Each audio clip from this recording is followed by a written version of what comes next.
දන්නු කොලේ වහලා දෙන නිසාම නොදන්නු නිතර දෙවේලේ හසු වෙන ප්‍රධාන මාතෘකාවල් ටිකක් තමයි මේ ශිබෝරි.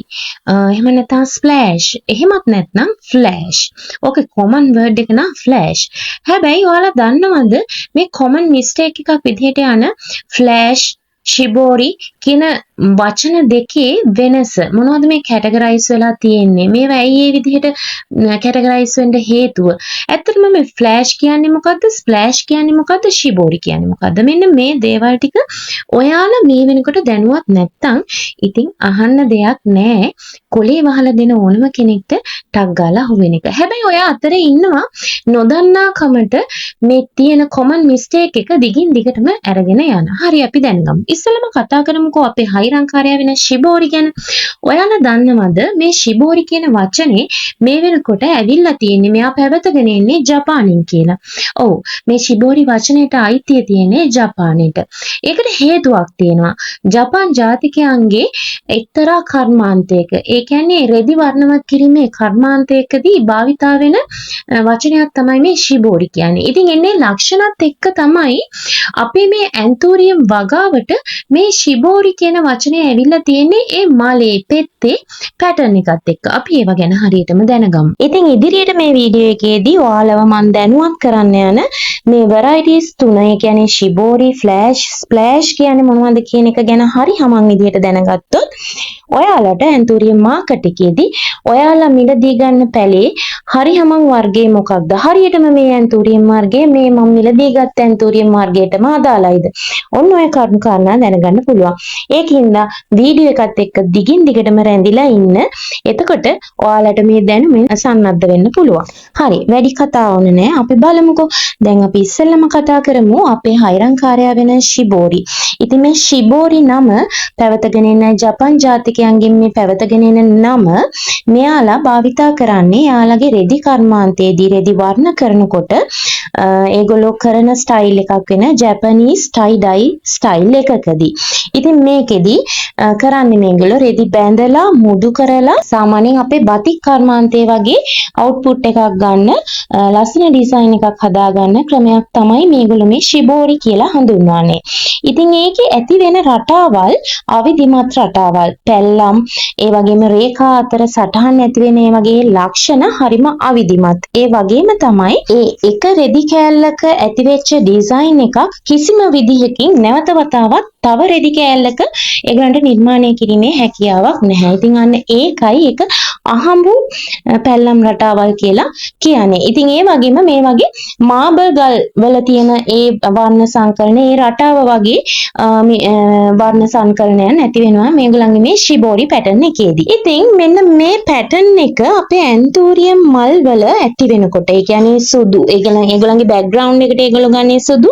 ඒ වගේම තවත් පැහැයක් මික්ස් වෙලා ඒ ඩිසයින් එක අවුට්පුට් එකක් එනවා. ඉතින් අන්න ඒ වගේ අපේ ඇන්තෝරියම් වල සුදු පැහැ පසුබිමේදී ශිබෝරි ෆ්ලවර් පැටර්න් එකට මේ නම අරගෙන තියෙන්නේ. ඔන්න ඔය ඒගොල්ලන්ගේ ශිබෝරි රෙදි වල ඇති වෙන වර්ණ සංකලනය වර්ණ රටාවත් එක්ක ගලපගෙන තමයි එයාලගේ ඒ ජපාන් ජාතිකයන්ගෙන් පැවතෙන ශිබෝරි නාමය අපේ ඇන්තෝරියම් වලටත් ඇවිල්ලා තියෙන්නේ. ඉතින් මේ මලේ පැහැය මික්ස් වෙලා අවිධිමත් රටා පේන හින්දා කොටින්ම කියනවා නම් ජපාන් ජාතිකයන්ගේ ටයි ඩයි රෙදි රටාවක් වගේ පෙන්눔 කරන හින්දා තමයි එන්නේ ඒ පැටර්න් එක තියෙන මල් වලට අපි ශිබෝරි නම භාවිතා කරන්නේ. ඔන්න හරි. අපි දැන් ශිබෝරි කියන නාමය කොයි විදිහටද ආවේ කියන එක පට බැඳුනේ කොහොමද කියන එක අපි දැනගත්තා. දැන් අපි බලමු අපේ ඇන්තෝරියම් ලෝකේ නිතර දෙවේලේ හම් වෙන නමක් නේ ෆ්ලෑෂ් කියන්නේ. ඇයි අපි ඒවට ෆ්ලෑෂ් කියන්නේ? ඒ කියන්නේ අපි සාමාන්‍යයෙන් අපේ ඇන්තෝරියම් ලෝකෙදී ෆ්ලෑෂ් කියන නම භාවිතා කරන්නේ තිත් පැන්ලන් රටාකාරයින්ට. නමුත් ඇත්තටම මේ ෆ්ලෑෂ් කියන නම හරිද? නෑ. මේකේ අපි ඔය තිත් පැන්ලන් රටා ඇඳිච්ච ඒ අලංකාරවත් මල් වලට ෆ්ලෑෂ් කිව්වට ඒකට හරිම යෙදුම තමයි ස්ප්ලෑෂ්. ඒ ස්ප්ලෑෂ් කියන යෙදුම යොදන්න හේතුව තමයි වර්ණවත් පැල්ලම් තිත්තාකාරයේ පැටර්න් එකක් එහෙමත් නැත්නම් හරියට පේන්ට් එකක් ඉසුනම ඒ කියන්නේ පේන්ට් එකක් වැක්කිරුනම තියෙන පැල්ලම් වගේ පෙනුමක් දරන හින්දා තමයි යාට ස්ප්ලෑෂ් කියන්නේ. ඔන්න අපි ෆ්ලෑෂ් කියන යෙදුම භාවිතා කරාට කොමන් විදියට ඒක කොමන් මිස්ටේක් එකක්. අපි කරන තනිකරම වැරදි දෙයක්. ඒක ෆ්ලෑෂ් කියන එක නෙමෙයි. හරි නම තමයි ස්ප්ලෑෂ්. මම ඉදිරියේදී කියන්නම් ඇයි ෆ්ලෑෂ් කියන නම කොමන්ලි වැරදි දෙයක් වෙන්නේ. ඇයි කොමන් මිස්ටේක් එකක් වෙන්නේ ඒක කියන එක. ඇත්තම කිව්වොත් ෆ්ලෑෂ් වලින් අර්ථකථනය වෙන්නේ මෙන්න මේක. සාමාන්‍යයෙන් අපි ෆ්ලෑෂ් කියන අර්ථකථනය දෙන්නේ මලේ මැද පැහැයලා වෙලා පිටටට යද්දී තද පැහැවෙන රටාවක් දරන මල් වලට තමයි හරියටම ලෝකයේ ඇන්තූරියම් වගා කරුවන් අතර ෆ්ලෑෂ් කියන විදිහ නිර්වචනය වෙන්නේ අන්න ඒ විදිහට. නමුත් අපි අපේ ඇන්තූරියම් වගාව තුරදී අපි ෆ්ලෑෂ් කියලා හඳුන්වන්නේ හරියටම යෙදුම භාවිතා කළ යුතු ස්ප්ලෑෂ් වලට. ඒ කියන්නේ ටිප් පැල්ලන් රටාකාරයින්ට අපි කියන්නේ ෆ්ලෑෂ් උනාට එයාගේ නම ස්ප්ලෑෂ්. මං හිතනවා ඔන්න මේ කොමන් මිස්ටේක් එක මම මෙච්චර පැහැදිලි කරලා කියපු එක ඔයගලන්ට පැහැදිලි වෙන්න ඇති කියලා. ඔන්න ඒක කොමන් මිස්ටේක් එකක්. අපි ෆ්ලෑෂ් කියලා හැඳින්වුවාට අපේ ටිප් පැල්ලන් රටාකාරයින්ට එයාලගේ හරිම නම තමයි ස්ප්ලෑෂ්. ඒ වුණාට ෆ්ලෑෂ් කියන්නේ ඇත්තටම ෆ්ලෑෂ් කියන්නේ ඒ නිර්වචනයේ තියෙන විදිහට මලේ මැද පැහැයලා වෙලා පිටටට යද්දි තද පැහැවෙන රටාවක් නම් තියෙන්නේ. ඔය කියන විදිහට ෆ්ලෑෂ් කියන නිර්වචනයේදී ඇත්තටම අපි නිතර දෙවේලේ අපිත් සමග ගැටෙන ඇන්තූරියම් වර්ගය. ඒ කියන්නේ මැද ලා පැහැය, සුදු පැහැය, කහ පැහැය, ලා රෝස, රතු පැහැය තිබිලා මලේ පෙත්තේ එජ් එක ඩාර්ක් කලර් එකක් වෙන විදිහට. ඒ කියන්නේ දැන් මේකේ කියන විදිහට ෆ්ලෑෂ් කියන අර්ථය දෙන්නේ ෆ්ලෑෂ් ලයිට් එකක් හරියට මල මැදින් ආවා වගේ කියන එක. ඉතින් එතකොට මැද ඒ කියන්නේ ස්පෙඩික්ස් එක ඒ කියන්නේ කෙමිය ආසන්නයේ ලා පැහැවෙලා පෙත්තේ පිට හරියට කොළපුවේ පිට හරියට වෙනකොට ඩාර්ක් එජ් එකක් එනවා. ඉතින් අන්න ඒ වගේ මල් අපිත් එක්ක නිතර දෙවේලේ ගැටෙන ඇන්තූරියම් වර්ග තමයි අපි දැන් ඔය අපේ තිත්පැල්ලන් කාරයින්ට ෆ්ලෑෂ් කිව්වට හරි නිර්වචනයට අනුව ෆ්ලෑෂ් වෙන්නේ එජ් එක ඩාර්ක් කලර් වෙලා මැද හරිය ලයිට් කලර් වෙන විදිහට. ඉතින් ඇත්තට මේ නිර්වචනය ගැලපෙනවා. මොකද ෆ්ලෑෂ් කියන්නේ ෆ්ලෑෂ් ලයිට් එකක් ගහපුවම ෆ්ලෑෂ් ලයිට් එක තියෙන තැන හරිම ආලෝකමත්. එයා පිටට යන්න එයාගේ ආලෝකය අඩු වෙන එක නෙවෙන්නේ. එයාගේ ආලෝකය පැතිරෙනවත් එක්ක පැතිරෙන වපසරිය ඈත් වෙන්න එයාගේ ආලෝකය අඩු වෙනවා. හරි. ඒ කතාව හරි. ෆ්ලෑෂ් කියන්නේ අන්න ඒ වගේ වර්ගයට කියන එක තමයි ඉතින් අදහස් වෙන්නේ. එහෙම බලනකොට අපි මෙතුවක් කාලයකට ෆ්ලෑෂ් කියලා තියෙන්නේ හරි කෙනාට නෙමෙයි. ඉතින් ඔන්න මම මේ ෆ්ලෑෂ් නිර්වචනය කරනකොට මම මේ අදාළ මල්වල ඡායාරූප ටිකක් දැම්මේ මලේ මැද ලා පාට වෙලා එජ් එක ඩාර්ක් කලර් වෙන. ඕගලන්ට පැහැදිලි වෙන්න. ඔන්න අපි දැන් අපි මේ මෙතුවක් කාලයකට කරගෙන ආපු කොමන් මිස්ටේක් එක මම පොඩ්ඩක් පැහැදිලිව කියලා දීපු එක තමයි මේ කරේ. එතකොට අපි මෙතුවක් කාලයකට ෆ්ලෑෂ් කියලා හඳුනගෙන ආපු ස්ප්ලෑෂ් හරිම ස්ප්ලෑෂ්. ඒ කියන්නේ තිත් පැල්ලන් කාරින් කියලා අපි කියන්නේ. ඒ කියන්නේ තිත් පැල්ලන් රටාව වැටිලා තියෙන මිල අධික මල් වර්ග තියෙන ෆ්ලෑෂ් කියලා අපි හඳුන්වන්නේ. ඉතින් කොමන්ලි ඒ කියන්නේ දැනට ඇන්තූරියම් ව්‍යාපාරය තුර ෆ්ලෑෂ් කියලා හඳුන්වන්නේ හරිම ෆ්ලෑෂ් වලට නෙමෙයිනේ. අපි ඒක න කොමන් මිස්ටේක් එකේ මේමුකෝ. ඉතින් එන්නේ ඒ ෆ්ලෑෂ් වලට අපි දැන් ස්ප්ලෑෂ් කියන එක මම දන්නවා මේ වීඩියෝ එක බැලුවත් ගොඩ දෙනෙක් මේක ආందోලනාත්මක වෙනවා. මොකද දැන් බහුතරයක් මේක කොමන් මිස්ටේක් එකක් වෙලානේ. ඉතින් අපි හැබැයි හරි දේ හරි විදිහට දැනගෙන උචිත තැනදී උචිත විදිහට පාවිච්චි කරන්න ඔළුවේ තියාගත්තම හරි. ඔන්න දැන් මම ෆ්ලෑෂ් කියන්නේ මොකද්ද ස්ප්ලෑෂ් කියන්නේ මොකද්ද කියන එක පැහැදිලි කරලා දුන්නා. ඔන්න ඔයගලන්ට දැන් පැහැදිලි ඇති කියලා මම හිතනවා. ඊගාවට අපි බලමු ශිබෝරි. ඒ කියන්නේ අපි කතා කරගෙන ආවනේ ශිබෝරි ස්ප්ලෑෂ් එක කොහොමද අපි හඳුනගන්නේ කියන එකනේ. මොකද වෙළඳපොලේදී අපිට තියෙන ප්‍රධානම ගැටලුව තමයි ස්ප්ලෑෂ් වර්ග ශිබෝරි වර්ග වලට වැඩිය මිල ගණන් වලින් අඩුයි. ශිබෝරි වර්ග තමයි ඊටාම මිල අධික වෙන්නේ. ඉතින් ඒකට හේතුව තමයි ශිබෝරි වර්ග වල රයානස් එකේ ලැබතාවය. ඉතින් එතකොට දැන් ෆ්ලෑෂ් වර්ගයක් දැන් මම මෙතන ඉඳන් මේ වීඩියෝ එකේදී ෆ්ලෑෂ් වලට හරි වචනේ ස්ප්ලෑෂ් කියලා තමයි යූස් කරන්නේ. ඔන්න ඒක ඔළුවේ තියාගන්න. මොකක් හරි ස්ප්ලෑෂ් වර්ගයක් අපිට මේක ශිබෝරියක් කියලා දුන්නොත් එහෙම අපි දැනගන්න ඕනි මේක ශිබෝරියක්ද මේක ස්ප්ලෑෂ් එකක්ද කියන එක අන්න ඒක තමයි මේ වීඩියෝ එකකින් මම ඔයගලන්ට දෙන්න ගොඩක් උත්සාහ කරන්නේ. එහෙනම් අපි බලමු මෙතනින් ඉදිරියට මොනවාද මේ ශිබෝරි මල් වලට ආවේනික වෙන ලක්ෂණ කියලා. මේ වෙනකොට වීඩියෝ එකේ අවධානයෙන් හිටියනම් ඔයාලට තේරෙනවා ශිබෝරි කියන්නේම මලේ වර්ණ සංකලනය නැත්නම් වර්ණ පැතිරීම අවිධිමත් වෙන එකට කියන එක. මොකද අපි කතා කරානේ ඉස්සෙල්ලම ශිබෝරි කියන නම ආවේ කොහොමද? කොයි පැටර්න් එකද තිබ්බේ? ජපානින් ඇයි අපිට ඒ නම හම්බුනේ කියන එක. ඉතින් මෙන්න මේ ශිබෝරි ගැන කතා කරනකොට මලේ පැහැය ගැන විතරක් නෙමෙයි ශිබෝරි ස්ප්ලෑෂ් දෙකම කතා කරනකොට අපිට මේ ශාකයේම මලේ පෙත්ත මලේ කෙමිය ඒ වගේම පත්‍ර ශාකයේ වර්ධන මට්ටම මේ සියලුම දේවල් ගැන කතා කරන්න සිද්ධ වෙනවා. ඒ කියන්නේ අපි ඉස්සෙල්ලම ශිබෝරි මලක පෙත්තේ වර්ණ රටාව විහිදිලා තියෙන එක ගැන අපි කතා කරමු. ඉතින් පැල්ලම් වර්ණයේ පැතිරීම ගැන කතා කරොත් ඒකෙදි ඉස්සෙල්ලම අපිට කතා කරන්න තියෙන්නේ මේක කලවම් වෙලා නැත්තම් ඒ කියන්නේ සංකලනයක් විදිහට දකින්න පුළුවන් පැහැදිලිවම. එක පැත්තක් සාමාන්‍යයෙන් සුදු අනිත් පැත්ත රතු ඒ වගේ අවිධිමත් තුන වෙනස්කම් තියෙනවා. ඒ වගේම පැහැදිලිවම ඒ වර්ණයන් දෙක පැහැදිලි සීමාවක් නැතුවම පැතිර ගිහිල්ලා තියෙනවා ශිබෝරි වලදී. ඒ වගේම ශිබෝරි වල පැල්ලම් සහ රේඛා ගැන විශේෂයෙන් කතා කරනකොට මලේ මතු පිට පැල්ලම් බිඳුණු රේඛා අක්‍රමවත් විදිහට පැතිර යාම තමයි අපිට දකින්න පුළුවන්.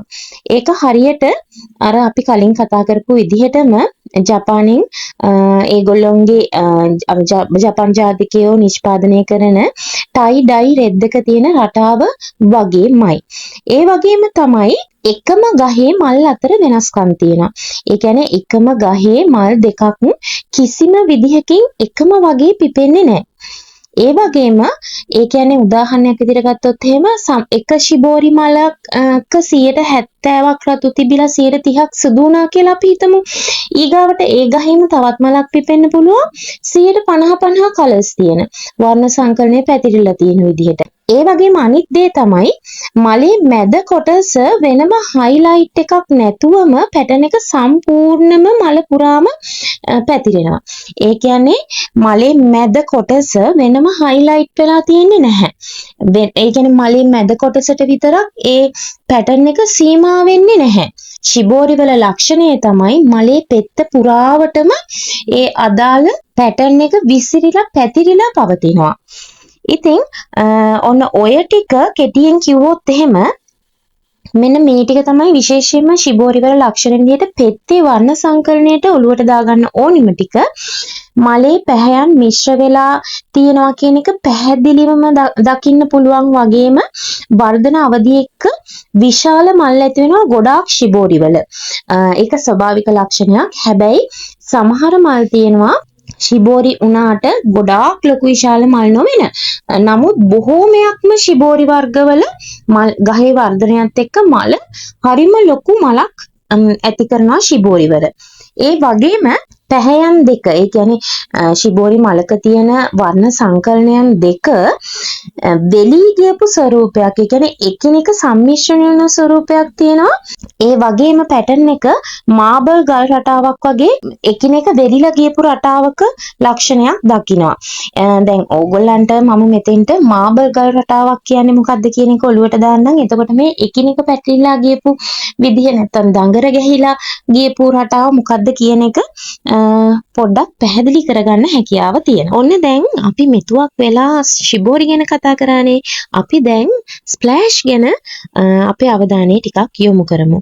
ඉතින් ඇත්තටම ස්ප්ලෑෂ් කිව්වොත් එහෙම මෙයාගේ තියෙන ලක්ෂණ ගැන කතා කරනකොට ස්ප්ලෑෂ් වල මලේ පෙත්ත රටාව ගැන අපි හොඳ අවධානයක් යොමු කරන්න ඕනේ. ඉතින් මේ ස්ප්ලෑෂ් වල පෙත්තේ ප්‍රධාන පාටක් මත වර්ණවත් ඩොට්ස් එහෙම නැත්නම් පැචස් තියෙනවා. ඒ වගේම වර්ණ සම්මිශ්‍රණයක් සංකලනයක් වෙන්නේ නැහැ. හරියටම පේන්ට් එකක් බ්‍රෂ් එකකින් ඉස්සා වගේ තමයි මෙයාගේ රටාවන් තියෙන්නේ. ඔන්න ඉතින් අපි මේ වෙනකොට ස්ප්ලෑෂ් වල වගේම ශිබෝරි වල මල් පෙත්තේ වර්ණ සංකලනය එක්ක ඒගොල්ලන්ගේ ලක්ෂණ කොයි විදිහටද වෙනස් වෙන්නේ කියන එක පැහැදිලිව කතා කරලා ඉවරයි. වගුගත කරලත් මම පෙන්නුවා. ඊගාවට අපිට කතා කරන්න තියෙන්නේ ස්පෙඩික්ස් එක නැත්තම් කෙමිය කොයි විදිහටද මේ දෙන්නගේ වෙනස් වෙන්නේ? ශිබෝරි වල සහ ස්ප්ලෑෂ් වල කෙමිය කොයි වගේ වෙනසක්ද දරන්නේ කියන එකෙන් අපිට මේ දෙන්නව හඳුනා ගන්න පහසු වෙන විදිය. ඉස්සෙල්ලාම අපි බැලුවොත් ශිබෝරි ඇන්තෝරියම් වල කෙමියේ ලක්ෂණ මොනවද කියන එක. මේ ශිබෝරි වලට ආවේනික දෙයක් තමයි ඊටාම දිගටි කෙමියක් මේගොල්ලන්ට තියෙනවා. මලේ මැද තියෙන මේ කෙමිය සාමාන්‍යයෙන් මලේ පෙත්තට වැඩිය ඊටාම සිහින් දිගටි ගතියක් තියෙන හින්දාම මේ කෙමිය, ඒ කියන්නේ මලේ මැද හරිම පැහැදිලිවම කැපී පෙනෙනවා. මේක ශිබෝරි වල විශේෂම ලක්ෂණයක්. නමුත් මීට වැඩිය සාපේක්ෂව ස්ප්ලෑෂ් වෙනස්. මොකද මලේ මැද තියෙන කෙමිය සාමාන්‍යයෙන් ටිකක් කෙටි කොට මහත මොට හැඩයක් තමයි මේගොල්ලන්ගේ තියෙන්නේ. ඒ වගේම මලේ මැද කොටසේ පළල අඩු නිසා එකට එකතු වුණ ස්වරූපයක් තියෙන්නේ. ඒකින්දම ශිබෝරි වගේ නෙමෙයි කෙනෙක් මලක් දිහා බැලුවොත් කෙලින්ම මලේ කෙමියට වැඩිය ස්ප්ලෑෂ් වලදී මලේ පෙත්තට තමයි එයාගේ අවධානය යොමු වෙන්නේ. ඉතින් ඒක තමයි මම මේ වගුගත කරලා ඔයගලන්ට පෙන්නලා තියෙන්නේ. ඉතින් අපි මේ කෙමිය ගැන ඔයගලන්ට ශිබෝරි වලදී හොඳ අවධානයෙන්ම බලන්න පුළුවන්. ශිබෝරි වල ලොකුම ලක්ෂණය තමයි මේ පෙන්නන විදිහටම කෙමිය හරි දිගටි, ඒ වගේම තුඩ මොට සහිත බවක් නැහැ. හරි දිගටි විදිහට තියෙනවා. නමුත් ෆ්ලෑෂ් වල අපි හොඳටම දන්නවා කෙමිය කොටයි, මහතයි, ඒ වගේම උඩ හරි සුමට විදිහට තියෙන්නේ, උල් හැඩය නැහැ. ඉතින් අපි ඊගාවට කතා කරන්න ඕනි ඊගාව දේ තමයි මේ කොළ පිළිබඳව. හරි. ශිබෝරි වර්ග සහ ස්ප්ලෑෂ් වර්ග එයාලගේ ශාක පත්‍ර වලින් සහ මුලින්ම සාමාන්‍යයෙන් වෙනස් ලක්ෂණ දරනවා. ඉස්සෙල්ලාම අපි බලමු ශිබෝරි ඇන්තෝරියම් වල පත්‍ර වල ලක්ෂණ කොහොමද කියන එක.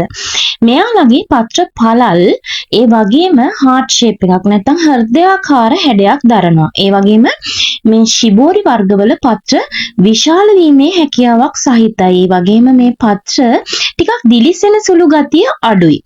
ඒ වුණාට සාපේක්ෂවම ස්ප්ලෑෂ් ඇන්තෝරියම් වල පත්‍ර දිගටි හැඩයක් තියෙනවා. ඒ වගේම තියුණු තුඩක් සහිත අග්‍රයක් තියෙනවා.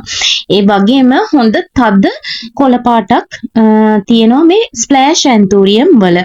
ඒ වගේම මේ ශිබෝරි වලට වඩා වෙනස් විදිහට මෙයාලගේ පත්‍ර තලය හරි දිලිසෙන සුළු ගතියක් තියෙනවා ස්ප්ලෑෂ් වල. දැන් මම ඔයගලන්ට ඔය කතා කරපු ලක්ෂණ ටික වගුගත කරලා පෙන්නලා තියෙන්නේ ශිබෝරි සහ ස්ප්ලෑෂ් වල ශාක පත්‍රවල හැඩය, පත්‍රවල පැහැය, පත්‍රවල නාරටි සහ සම්පූර්ණ පෙනුම කොයි විදිහටද මේගොල්ලන්ගේ ලක්ෂණත් එක්ක වෙනස් වෙන්නේ කියන එක. ඉතින් ඔන්න අපි දැන් ෆ්ලෑෂ් ඇන්තෝරියම් ගැන කතා කරලා ඉවර කරා. ස්ප්ලෑෂ් ඇන්තෝරියම් ගැන කතා කරලා ඉවර කරා. ශිබෝරි ගැන හොඳින්ම කතා කරලා ඉවර කරා. නමුත් අපි තාම කතා කරේ නැහැ ශිබෝරි ෆ්ලෑෂ් කියන්නේ මොනවද මේ කියන එක. ශිබෝරි ෆ්ලෑෂ් ගැන සාමාන්‍ය දිග විස්තරයක් කරන්න තියෙනවා. ඉතින් මෙතුවක් වෙලා මේ වීඩියෝ එකේ ඔයාලා අවබෝධයෙන් අවධානයෙන් රැඳිලා හිටියා නම් ඔන්න ඔයාලට හොඳ ඉවසීමක් තියෙනවා වගේම දැනුම හඹා යන කෙනෙක් කියන එක අනිවාර්යයෙන්ම තහවුරු කරගන්න පුළුවන් හොඳම කරුණක්. ඉතින් මේ වීඩියෝ එකේ ඉදිරියටත් මේ විදිහට රැඳිලා ඉන්න මේ අත්‍යවශ්‍ය කරුණු ටික උකහා ගත්තම ඔයාලට ඇත්තටම මොකද්ද මේ ශිබෝරි ස්ප්ලෑෂ් කියන වර්ග දෙක අතර තියෙන වෙනසත් එක්ක ඔයාලට හිතා ගන්න පුළුවන් තමන් වෙළඳ ව්‍යාපාරික ලෝකයේ තුල වෙන කාටවත් කූටු උපක්‍රම වලට අහු වෙනවද නැද්ද? හරි දේ හරි විදිහට දැනගත්තම පස්සේ කියන එක. ඉතින් තව දෙයක් කතා කරන්න ඕනි ශිබෝරි ඇන්තෝරියම් ගැන ගැඹුරට කතා කරොත් ඇත්තටම ශිබෝරි ඇන්තෝරියම් තවත් ටයිප්ස් තුනකට බෙදෙනවා. එකක් තමයි true shibori, splash type shibori සහ marble type shibori කියන එක. ඉතින් මේ true shibori, splash shibori නැත්නම් marble type shibori ගැන අපි වෙන වෙනම මේ විදිහට ගත්තොත් එහෙම true shibori කියලා කියන්නේ මේ මලේදී shibori රටාව හොඳින්ම පෙන්වන මල් වර්ගය තමයි මේ true shibori වලට අයිති වෙන්නේ. මෙයාලගේ මල පුරාම විවිධ පැහැ මිශ්‍ර රටාවන් දක්නට ලැබෙනවා. අර අපි ශිබෝරි වලට ආවේනික ලක්ෂණ කතා කරනකොට ප්‍රධාන විදිහටම කතා කරපු ලක්ෂණ සියල්ලම මේ true ශිබෝරි කියන කැටගරි එකට අයිති වෙනවා. මේගොල්ලන්ගේ තියෙන වර්ණ සංකලනය අතර පැහැදිලි සීමා රේඛා පෙන්වෙන්නේ නැහැ. එයාලා මික්ස් වෙලා දඟර ගහිලා යනවා කියලා අපි මේ දේවල් ටික කතා කරා ශිබෝරි වලදී. ඉතින් මෙන්න මේ ශිබෝරි වලට මූලික වෙන ප්‍රධානම ලක්ෂණ සියලුම දෙයක්ම මේ true ශිබෝරි වලට අන්තර්ගත වෙනවා. true ශිබෝරි ගැන කතා කරනකොට ඔළුවට දාගන්න උනේ ප්‍රධානම කාරණාව තමයි අර අපි මුලදිම කතා කරපු ජපානයෙන් ඒගොල්ලන්ගෙන් පැවතෙන ටයි ඩයි ස්ටයිල් එකේ අන්න ඒ පැටර්න් එක මේ true ශිබෝරි වල අන්තර්ගතයි. ඊගොවට අපි බලමු ස්ප්ලෑෂ් ටයිප් ශිබෝරි ගැන. ස්ප්ලෑෂ් ටයිප් ශිබෝරි කියන්නේ ඇන්තූරියම් මලේ පැල්ලම් වැනි රටාවක් පේන වර්ගයක්. ඒ කියන්නේ අර අපි true ශිබෝරිත් එක්ක බලනකොට තිබිච්ච විදිහට නෙමෙයි මේකේ ලක්ෂණ තමයි මලේ සාමාන්‍යයෙන් එක ප්‍රධාන පැහැයක් තියෙනවා. ඊට අමතරව ස්ප්ලෑෂ් වලදී වගේ ස්ප්ලෑෂ් ගතියක්. ඒ කියන්නේ වර්ණ විසිරිච්ච විදිහක්, ඉසුණු විදිහක් විදිහට මේ මල පුරාම විසිරිලා පෙන්නනවා. ඉතින් මේක සාමාන්‍යයෙන් මේ පැහැය ගොඩාක් වෙලාවට අපට හම්බ වෙන්නේ සුදු හෝ ලා පැහැ මතු පිටක් මත. ඒ කියන්නේ මල් පෙත්ත මත මොකක් හෝ වර්ණකින් පැල්ලම් රටාව දකින්න ලැබෙන එක. පැල්ලම් කිව්වට තිත් රටාවක් තමයි මේ ස්ප්ලෑෂ් ටයිප් ශිබෝරි වල වැඩිපුර දක්නට ලැබෙන්නේ. ඊගවට අපිට කතා කරන්න නම් තියෙන්නේ මාබල් ටයිප් ශිබෝරි ගැන. මාබල් ටයිප් ශිබෝරි ගැන කතා කරගෙන යනකොට මාබල් ටයිප් ශිබෝරි කියන්නේ ඇන්තූරියම් මලේ රටාව මාබල් ගල් රටාවකට සමානව පේන වර්ගයක්. ඉතින් මලේ වර්ණවත් රේඛා මාබල් ගල් වල තියෙන රේඛා වගේ අර ඇඹරුණ එකිනෙක මතින් ගිහින් තියෙන වර්ණ සංකලනය වෙච්ච විදි අන්න ඒ විදිහට දකින්න පුළුවන්. ඉතින් ඔන්න මම ඔයාලට ශිබෝරි කියන්නේ මොනවද, ෆ්ලෑෂ් කියන්නේ මොනවද, අපි කරන කොමන් මිස්ටේක් එක මොකක්ද, ඊගාවට ස්ප්ලෑෂ් කියන්නේ මොනවද, ඊගාවට මේ ශිබෝරි වලින් ස්ප්ලෑෂ් හඳුනගන්න මලෙන් කොයි විදිහටද ලක්ෂණ වෙනස් වෙන්නේ, පත්‍ර වලින් කොයි විදිහටද වෙනස් වෙන්නේ, ස්පෙඩික්ස් එකෙන් නැත්තම් කෙමියෙන් කොයි විදිහටද වෙනස් වෙන්නේ, ඔන්න ඔය වගේ කරුණු කාරණා ගොඩාක් කතා කරා වගේම ඊගාවට මම ඔයගොල්ලන්ට ශිබෝරි තවත් අනුමාත්‍රිකා 3ක් යටතේ කොයි විදිහකටද කැටගරයිස් වෙන්නේ කියන එකත් හොඳින් පැහැදිලි කරලා අවසන් කරා. ඉතින් මේ ඔක්කොම කරුණු කාරණාත් එක්ක ඔන්න ඔයගලන්ට හරියට අවධානයෙන් හිටියනම් දැන් එක ගැටලුවක් මතුවෙන්න ඕනි. මොකද්ද? මම කියාගෙන ආවා ශිබෝරි සීඩ් ෆ්ලෑෂ් කියලා. මමත් ඇන්තූරියම් වෙළඳ ව්‍යාපාරයේ තුලදී මගේ බිස්නස් පෝස්ට් වලදී මමත් කියනවා ශිබෝරි සීඩ් ෆ්ලෑෂ්. ඔන්න ඔය වචනේ මමත් යූස් කරනවා. මොකද්ද මේකේ තේරුම?